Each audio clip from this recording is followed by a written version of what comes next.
Hello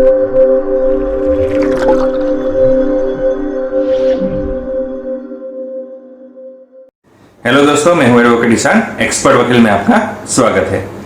दोस्तों, supreme court ने एक लेटेस्ट जजमेंट में अपनी सुओ मोटो रिट एप्लीकेशन में ये जजमेंट दिया है और ये कहा है कि अब से जो समन्स है, जो नोटिस है, जो प्लीडिंग ऑफ डॉक्यूमेंट है, वो सारे इलेक्ट्रॉनिक माध्यम से यानी कि ईमेल से या फैक्स से या फिर जो पॉपुलर इंस्टेंट मैसेजेस है जैसे कि व्हाट्सएप से या फिर टेलीग्राम से अगर उससे भेजा जाता है तो ये वैलिड रहेगा, प्योरली ऑथोराइज रहेगा। तो क्या है ये पूरा जजमेंट और क्या है रिट एप्लीकेशन, इसके बारे में बात करते हैं। तो सुप्रीम कोर्ट ने 10 जुलाई 2020 को अपने सुओ मोटो रिट एप्लीकेशन 3/2020 में ये कहा कि कोविड-19 के चलते पेंडेमिक के कारण जो नोटिस है, समन्स है और जो प्लीडिंग ऑफ डॉक्यूमेंट है उसे और भेजने में और लीगल प्रोसीडिंग करने में काफी दिक्कतें आ रही है, क्योंकि कई ऐसे इलाके हैं जहां पे अभी भी पोस्टल सर्विस और कुरियर सर्विसेज में प्रॉपर तरीके से और रूटीन तरीके से, नॉर्मल तरीके से चालू नहीं हो पा रही है, जिसके कारण लीगल प्रोसीडिंग में देरी हो रही है। और लीगल प्रोसीडिंग प्रॉपर तरीके से हो वो भी जरूरी है, यानी कि उसे स्किप भी नहीं किया जा सकता है। तो इसके चलते सुप्रीम कोर्ट ने एक बहुत ही बड़ा डिसीजन लिया और बहुत ही बड़ा लेटेस्ट जजमेंट ये दिया कि जब देश में और विदेश में टेक्नोलॉजी का यूज सभी क्षेत्रों में यूज हो रहा है तो हमें भी उसे टेक्नोलॉजी को अपनाना चाहिए और आगे बढ़ना चाहिए। तो इसी तरीके से सुप्रीम कोर्ट ने यह कहा कि जो समन्स है, जो नोटिस है, जो प्लीडिंग ऑफ डॉक्यूमेंट्स है उसे इलेक्ट्रॉनिक माध्यम से यानी कि ईमेल से या फिर फैक्स के जरिए या फिर जो पॉपुलर इंस्टेंट मैसेजेस है जैसे कि व्हाट्सएप है, टेलीग्राम है, एटसेट्रा जो भी है, तो इस जरिए, इन सब के जरिए अगर समन्स को,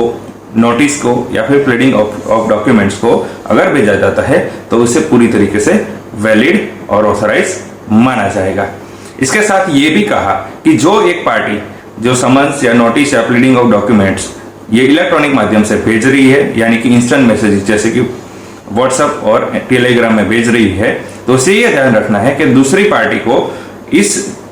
जरिए यानी कि व्हाट्सएप और टेलीग्राम में भेज रही है तो वहां पे तो वो भेजे, लेकिन उसे सेम डे और सेम डॉक्यूमेंट उसे ईमेल भी दूसरी पार्टी को करना पड़ेगा। यानी कि आप इंस्टेंट मैसेजेस में जैसे कि व्हाट्सएप और टेलीग्राम पर ये जो समन्स है, नोटिस है और प्लीडिंग ऑफ डॉक्यूमेंट्स है वो आप भेज सकते हैं, लेकिन सेम डॉक्यूमेंट आपको ईमेल भी करना पड़ेगा। सुप्रीम कोर्ट ने यह भी कहा कि टेक्नोलॉजी का दौर है और हमें हर क्षेत्र में टेक्नोलॉजी का यूज करना चाहिए। तो ये एक बहुत ही बड़ा और एक बहुत ही अच्छा सुप्रीम कोर्ट का फैसला है। हालांकि बड़े शहरों में और जो मेट्रो सिटीज है इसमें तो इस फैसले से काफी दिक्कतें आने वाली नहीं है, क्योंकि वहां पे मोस्टली लोग अवेयर है मोबाइल से और टेक्नोलॉजी से और इंटरनेट से। लेकिन जहां पे इंटरनेट की सुविधा कम है या फिर नहीं है वहां पे क्या असर हो सकता है वो आगे देखा जा सकता है और उसमें क्या हर्डल्स आते हैं वो तो बात की बात है। लेकिन ये जो सुप्रीम कोर्ट ने कहा है कि समन्स है या फिर जो नोटिस है और जो प्लीडिंग ऑफ डॉक्यूमेंट है उसे आप ईमेल के जरिए या फिर व्हाट्सएप के जरिए या फिर टेलीग्राम के जरिए आप भेज सकते हैं, जिसे प्योरली वैलिड माना जाएगा। तो एक बहुत ही अच्छा फैसला है। तो दोस्तों, ये लेटेस्ट जजमेंट था 10 जुलाई 2020 का सुप्रीम कोर्ट के द्वारा।